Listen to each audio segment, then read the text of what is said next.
குறிச்சு யோசிக்கிறீங்களோ சரிங்க, நிச்சயமா சொல்றேன், அது உங்கள் வசம் ஆயிற்று. நீங்க சொல்றாரு ஆண்டவர். இதை நீங்க எழுதி வச்சுக்கோங்க, தேசம் அவர்கள் வசம் ஆயிற்று அப்படின்னு. அதனால இன்னைக்கு நான் சொல்றேன், எதற்கும் கவலைப்படாதீங்க, எந்த காரியத்தை குறிச்சு யோசிக்காதீங்க. நிறைய பேருக்கு என்ன ஆயிருன்னா, இந்த குடும்பத்துல நான் வந்து வாக்கப்பட்டேன். போன வாரம் இது நகைச்சுவையா இருக்கான ஒரு பக்கம் வேதனையாவும் இருக்கு.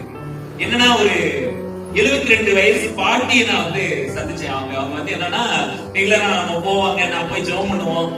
இவங்க தான் உருனே இருப்பாங்க. தாத்தா வருவாரு, பேசுறாரு, முடிச்சுட்டு போயிருவோம், காணிக்க வாங்கிட்டு வந்துருவோம், ஜெபம் பண்ணுவோம், எல்லாம் பண்ணுவோம். Right, okay. அவங்க பிள்ளைகள்லாம் இருக்காங்க. அவங்க அந்த பாட்டிகிட்ட இந்த தடவை மனோஜ் வந்துட்டு கொஞ்சம் நான் பேசணும் மனோஜ் அப்படின்னாங்க.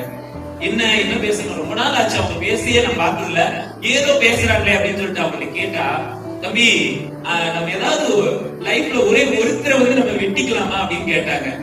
ஏன் பாட்டி அப்படி கேட்கிறீங்க? இல்ல தம்பி, எனக்கு ஒரே ஒரு சான்ஸ் கிடைச்சா எனக்கு என் வீட்டுக்கார அறிமுகப்படுத்தின பாஸ்டர் ஒரே கூட போட்டு தள்ளணும்னு சொல்லிட்டு சொன்னாங்க. அல்லேலூயா, அல்லேலூயா. 72 வயசுக்கு அடுத்து அவங்களுக்கு வர்ற சிந்தனையை பாருங்களேன்.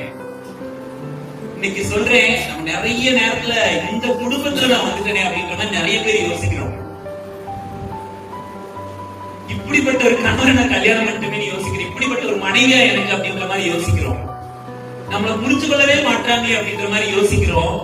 ஆனா சொல்றேன், இன்னைக்கு எல்லாமே நம்முடைய வசமா இருக்குது. அல்லேலூயா, அல்லேலூயா.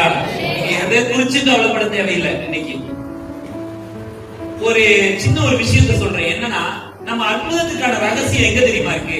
நமக்கு டெய்லி ஒவ்வொரு வாரமும் வர்றோம், அற்புதம் நடக்கும், அதிசயங்களை. என்ன மாதிரி நீங்க எத்தனையோ ஊழியர்களை பார்த்திருப்பீங்க.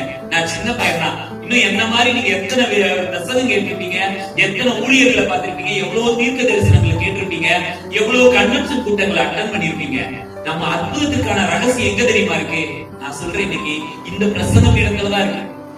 ஒவ்வொரு வாரம் நமக்கு இங்க வந்து பிரசங்கம் பண்றாங்கல்ல, உதாரணத்துக்கு இந்த வாரம் பொய் சொல்லக்கூடாதுன்னு சொல்லிட்டு என்ன பண்ணுவாங்க, ஒரு பிரசங்கம் பண்றாங்கன்னு வச்சுக்கோங்களேன், அதை நீங்க அப்ளை பண்ணுங்க, வீட்டுல போய் அப்ளை பண்ணுங்க. அந்த அப்ளை பண்ணீங்கன்னா, நீங்க அதை செய்யணும்னு சொல்லிட்டு செய்ய ஆரம்பிச்சிட்டீங்கன்னா, அதற்குரிய பிரதிபலனா, அதற்குரிய ஆசீர்வாதத்தை ஆண்டவர் உங்க கையில தருவார். அல்லேலூயா. நீங்க என்னைக்கெல்லாம் இங்க சொல்லுகிற பிரசங்கத்துக்கு கீழ்படுகிறீங்களோ, அன்னைக்கெல்லாம் உங்களுக்கு தடைப்பட்ட ஆசீர்வாதங்கள் எல்லாம் ஆண்டவர் திறக்கிற தேவனாய் இருக்கிறார்.